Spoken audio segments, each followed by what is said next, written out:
Gupta coaching classes station गली खेतासराय की तरफ से आप सभी को अंतर्राष्ट्रीय साक्षरता दिवस की हार्दिक शुभकामनाएं।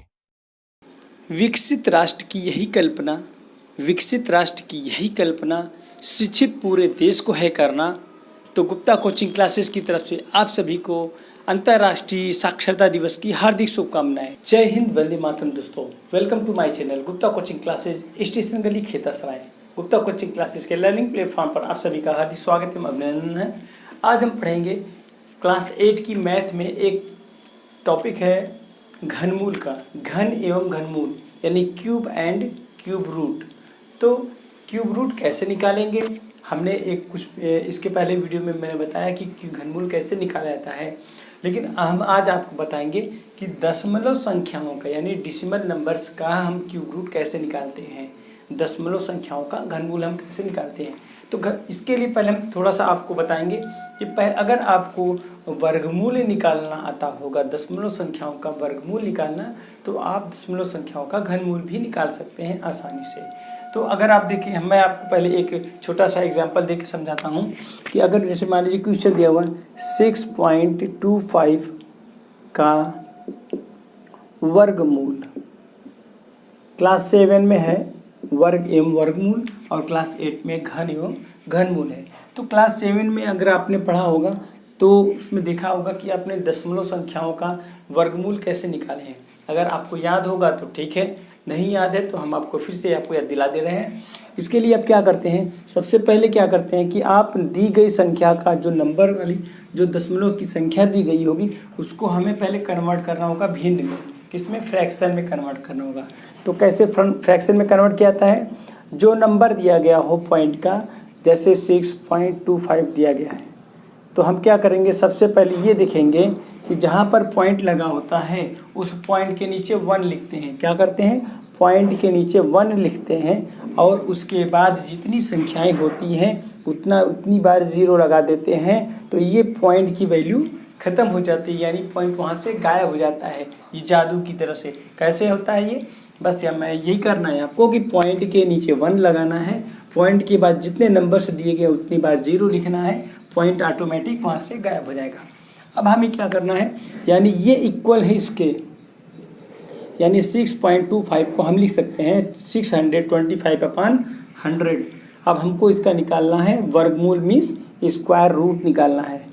स्क्वायर रूट निकालना है तो हम इसको ऐसे सिंबल से इंडिकेट कर सकते हैं, इसको यहाँ पे 2 लिख देते हैं, या नहीं भी लिखेंगे तो यहाँ पे 2 माना जाता है। ठीक है, अब क्या करते हैं, अब हमने बताया था कि फ्रैक्शन का वर्गमूल कैसे स्क्वायर रूट निकाला जाता है। इसमें न्यूमरेटर का अलग निकालते हैं, अंश का अलग निकालेंगे यानी न्यूमरेटर, और हर का हम अलग निकालेंगे, इसका भी वो स्क्वायर रूट निकालेंगे। तो उसको हम ऐसे लिख सकते हैं, इसको इक्वल टू √625/100। ठीक है, तो जब हम इसका स्क्वायर रूट निकालेंगे 625 का तो आ जाएगा 2। जब हम इसका फ्रैक्शन, अगर हम इसको फैक्टराइजेशन मेथड से करेंगे तो ये आ जाएगा फैक्टर में 5 × 5 × 5 × 5, 4 टाइम्स 5 जाएगा और नीचे आ जाएगा 10 × 10। तो जब हम ऊपर का स्क्वायर रूट, यानी स्क्वायर रूट में पेयर बनता है, यहाँ पे 2 होता है तो यहाँ पे 2 पेयर बनेगा, 2 नंबर्स का पेयर बनता है। तो यहाँ पर हो जाएगा 5 = 5 × 5 और अपान 10 × 10 हो जाएगा, तो इसका भी एक पेयर बाहर निकलेगा तो जाएगा 10। तो 2 5 25/10। मैंने बताया था कि अगर फ्रैक्शन को डेसिमल में कन्वर्ट करना है, यानी भिन्न को दशमलव में बदलना है, और अगर नीचे 10 या 100 या 0 का मल्टीपल दिया गया हो तो जितने 0 होते हैं उतना पॉइंट बाईं तरफ खिसकता है, किधर, बाईं तरफ, यानी इसके इस तरफ खिसकता है। और अगर डिवाइड की बजाय मल्टीप्लाई किया जाएगा तो ये पॉइंट उधर खिसकेगा, किधर, राइट साइड, यानी दाहिनी तरफ खिसकेगा। तो यहाँ पर भाग दिया गया है और वो भी एक 0 से नीचे है, तो जब 0 है, 10 में एक 0 है तो एक पॉइंट खिसकेगा, यानी 25 यहाँ पर छिपा हुआ है पॉइंट, ये पॉइंट खिसक करके आ जाएगा अपने बीच में 2.5। यही हमारा एग्जैक्ट आंसर होगा। तो ये क्या होगा, ये होगा इसका स्क्वायर रूट होगा। तो सेम यही फार्मूला और यही टेक्निक आप यूज़ करेंगे घनमूल के लिए। लेकिन उसमें थोड़ी सी चेंजिंग होगी, तो उसको हम बताते हैं आपको क्या करना है। आइए देखते हैं कि अब हम दशमलव की संख्याओं का कैसे घनमूल ज्ञात करेंगे। तो अभी हमने बताया है कि जैसे आप वर्गमूल ज्ञात करेंगे वैसे ही आपको घनमूल भी ज्ञात करना है, लेकिन थोड़ी सी आपको उसमें नियम में चेंजिंग करनी पड़ेगी। अब चेंजिंग क्या है वो हम बताते हैं। तो सबसे पहले हमने जो किया था, पहले हमने डेसिमल नंबर को फ्रैक्शन में कन्वर्ट किया था, यानी दशमलव संख्या को हमने भिन्न में बदला था। तो भिन्न में बदलने के लिए मैंने क्या बताया था, भिन्न में बदलने के लिए मैंने यही बताया था कि जहाँ पर संख्या होती है, संख्या के दशमलव 7 to 8, जहाँ पर दशमलव होता है उसके नीचे हम लिखते हैं 1, और उसके बाद जितने नंबर होते हैं उतना लिखते हैं 0, और ये 0 कर देता है इस दशमलव को गायब। तो अब मेरा नंबर क्या हो गया, ये हो गया 1728, यानी 1728 हो गया अपान 1000, यानी अब ये इज इक्वल टू ये हो गया। इस संख्या को हम ऐसे भी लिख सकते हैं। कभी कभी क्लास में पूछा जाता है कि आप दशमलव संख्या को भिन्न में बदलिए, तो उसका यही रूल्स है। इसको आप डिवाइड कर देंगे, जिस नंबर से घटेगा छोटा करके इसको आप फ्रैक्शन के रूप में लिख सकते हैं। कन्वर्ट क्लास में दिया हुआ है, पिछली क्लास में मैंने देखा क्लास 6 में सीबीएसई बोर्ड क्लास में कन्वर्ट डिसिमल इनटू फ्रैक्शंस, और ऐसे दे देगा फ्रैक्शन में तो लिखिएगा convert fraction into decimal numbers. तो ऐसे आप करते हैं। जैसे अगर डिसिमल में करना है तो इस नंबर से इसमें डिवाइड कर देंगे तो डिसिमल में आ जाएगा, और इस डिसिमल में अपान 1 करके 0 लिख करके इस तरह करेंगे तो आपका फ्रैक्शन में कन्वर्ट हो जाएगा। तो देखते हैं इसका हम कैसे निकालते हैं क्यूब रूट। क्यूब रूट निकालने के लिए देखिए सबसे पहले क्या करते हैं, ऐसे सिंबल बनाते हैं और यहाँ पर लिखते हैं 3। ये 3 लिखना मस्ट होता है। अगर हम ये 3 नहीं लिखेंगे तो ये हमारा स्क्वायर रूट बन जाएगा, क्योंकि स्क्वायर रूट में वहाँ 2 छिपा होता है। चाहे 2 लिखिए या ना लिखिए वो 2 माना जाता है, और अगर लिखा हुआ है 3 तो आप उसको क्यूब रूट समझेंगे।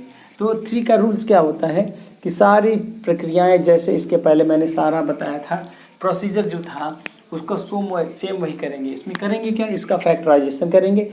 जब हम इसका गुणनखंड करेंगे, फैक्टराइजेशन करेंगे 1 7 2 8 का, जब हम ऐसे करके फैक्टराइजेशन निकालेंगे तो आपका आएगा, इसका फैक्टराइजेशन में आएगा, ऊपर लिख देंगे अलग से 2 into 2 into 2 into 2 into 2 into 2 into 3 into 3 into 3। जब आप इसका फैक्टर निकालेंगे तो आपको यही मिलने वाला है। उसके बाद 1000 को आप लिख सकते हैं 10 इंटू 10 इंटू 10। जब आप इसका गुणनखंड करेंगे, फैक्टराइजेशन करेंगे, तो आप क्या पाएंगे कि 2 गुणे 2 गुणे 2, 2 गुणे 2 गुणे 2, 3 गुणे 3 गुणे 3, ये इस नंबर का फैक्टराइजेशन होगा। और उसके बाद 1000 का फैक्टराइजेशन करेंगे तो आ जाएगा 1000 में 10 इंटू 10 इंटू 10। इसका फैक्टराइजेशन आप आसानी से जान सकते हैं कि जितने जीरो होता है उतना जीरो अलग अलग होकर के उसके साथ में 1 लग जाता है। ठीक है, उसके बाद अब देखिए यही बस चेंजिंग है यहाँ पे कि स्क्वायर रूट और क्यूब रूट में बस मात्र यही अंतर है कि स्क्वायर रूट में यहाँ 2 लिखा रहता था तो हम इसमें 2 नंबरों को जोड़ा बनाते थे, पेयर बनाते थे 2 नंबर्स को लेकर। लेकिन अब क्यूब रूट में हमें बस इतना ही चेंज करना है कि इसमें हमको 3 नंबरों का पेयर बनाना है, यानी 3 नंबर ये हो गया, 3 नंबर्स का ये पेयर हो गया, और 3 नंबर्स का ये पेयर हो गया, और नीचे भी क्या हो गया, 3 नंबर्स का ये पेयर हो गया। अब जब अंदर से बाहर निकलना होता है, जैसे ये लगा एक दरवाज़ा लगा हुआ है, यानी दरवाजे में 3 क्या नाम है, लॉक लगा हुआ है, और ये लॉक कैसे टूटेगा, जब ये 3 नंबर्स इसके साथ यहाँ पर जा कर के इसको खोलेंगी, तीनों चाबियाँ, तब जा कर के ये लॉक खुलने वाला है। तो ये 3 जाएंगे तो 1 लॉक खुलेगा, तो 1 2 बाहर आ जाएगा, फिर 2 लॉक इसमें से मिलेगा, ये खुलेगा तो इसका 2 आ जाएगा, फिर यहाँ 3 का 3 आ जाएगा, और फिर नीचे का 10 में 10 आ जाएगा। तो अब देखते हैं, हमको मिल गया, ये हमारी क्यूब रूट खत्म हो गया। अब हमारा सिंपल नंबर आ गया, तो 2 2 जा 4, 4 3 जा 12, यानी आ गया 12/10, 12/10 आ गया। अब देखिए फिर वही चीज़ आ गया है, एक सिंपल फ्रैक्शन आ गया है, इसे हम कन्वर्ट कर देंगे डेसिमल में। तो अभी मैंने बताया था कि जितने जीरो होते हैं उतना जीरो, यहाँ पॉइंट छिपा है, ये बाईं तरफ खिसकेगा, तो ये खिसक करके आ जाएगा 1.2। तो यही हमारा आंसर हो जाएगा, यानी हम ऐसे लिख सकते हैं आंसर को कि cube root 1.728 is equal to 1.2, यही हमारा आंसर होगा। ठीक है, आपके लिए एक मैं होमवर्क दे रहा हूँ, आपको एक सवाल लगाना है, आप लगा करके हमारे कमेंट में इसका आंसर दीजिएगा। क्वेश्चन है 0.216 का क्यूब रूट निकालना है। 0.216 का आपको क्यूब रूट निकाल के इसका आंसर हमारे कमेंट बॉक्स में देना है। अगर हमारा वीडियो आपको अच्छा लगा हो तो प्लीज़ वीडियो को लाइक कीजिए, चैनल को सब्सक्राइब कीजिए, अधिक से अधिक शेयर कीजिए। थैंक यू दोस्तों। अगर हमारा वीडियो अच्छा लगा हो तो प्लीज़ वीडियो को लाइक करें, चैनल को सब्सक्राइब करें और दोस्तों को शेयर करें। हमारा वीडियो देखने के लिए आप सभी का बहुत बहुत धन्यवाद।